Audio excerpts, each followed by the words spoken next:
things. We'd rather have the states and local government do the vast majority of the decision making.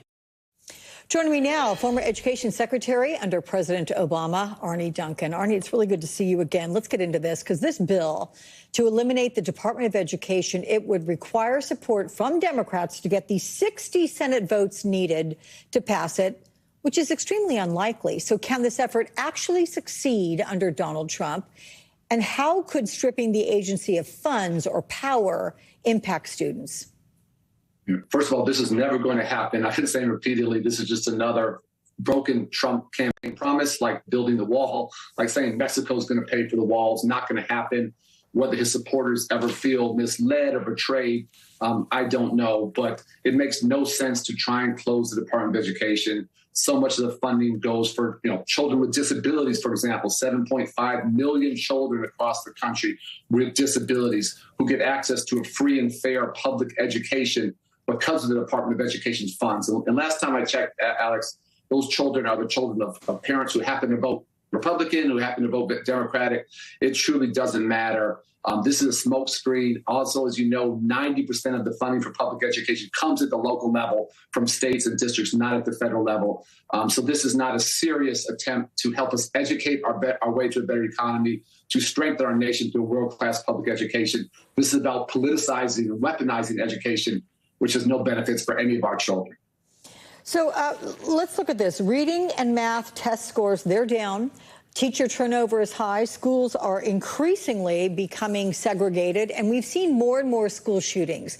It seems that Donald Trump has political objectives for the education system, but does that dovetail with the needs of students? I mean, if you were put in charge of the education department, Arne, now, what would you prioritize? Well, that's exactly the right question. It's just so interesting. If you listen to parents, and a lot of us try and spend a lot of time listening to parents, three things at the top of their list: their children's mental health, they're worried about bullying in schools, and like you mentioned, Alex, they're worried about school shootings. Nothing of what President-elect Trump has talked about or anyone close to him has talked about addresses any of those issues. Parents, frankly, don't care about closing or not closing the Department of Education, watching. That's too far removed. They care about their child learning how to read, having a chance to graduate from high school, being safe, having a chance to go on to college, and they're not talking about any of those things. And what's so sad to me is education should be the ultimate bipartisan or nonpartisan issue. We should have some goals, leading the world in access to high-quality pre-K, raising reading scores, raising high school graduation rates, leading the world in college completion. Those are nation-building goals. Again, nothing coming out of the Trump administration or those around him remotely talk about any of those goals, which is exactly what parents care about.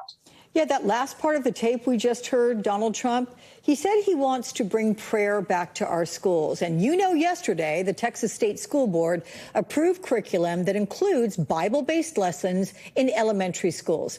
Now, the schools are not required to use it, but districts that do, they get offered financial incentives to do so. What do you make of this? And what does it reveal to you about Trump's plans to expand his conservative agenda into America's public schools? Yeah, so many things. Again, this is why understanding our history is important.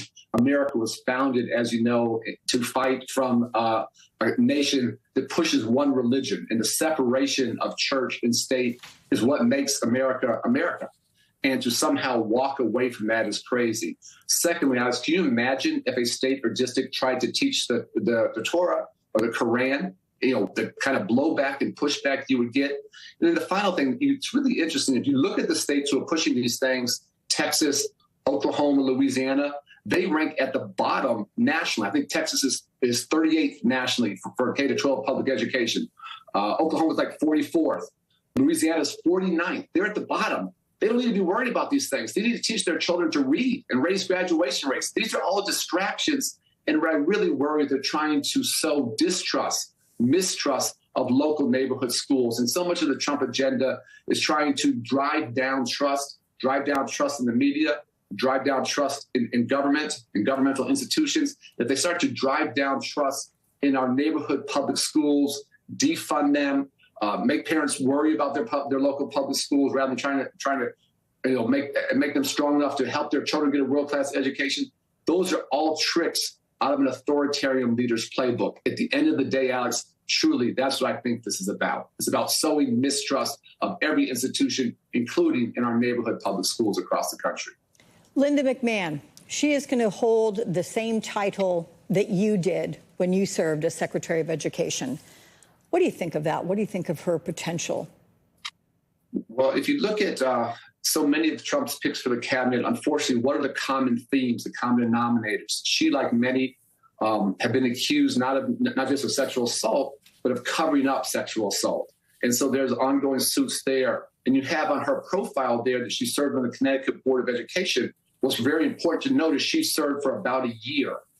Then a newspaper in Connecticut was going to publish a report that she'd lied about her credentials. She lied and said on her resume that she had a degree in education, which she did not, and she quit the next day. And so for me, the lack of integrity on her own academic credentials should be a disqualifier for serving, the U.S. Department of Education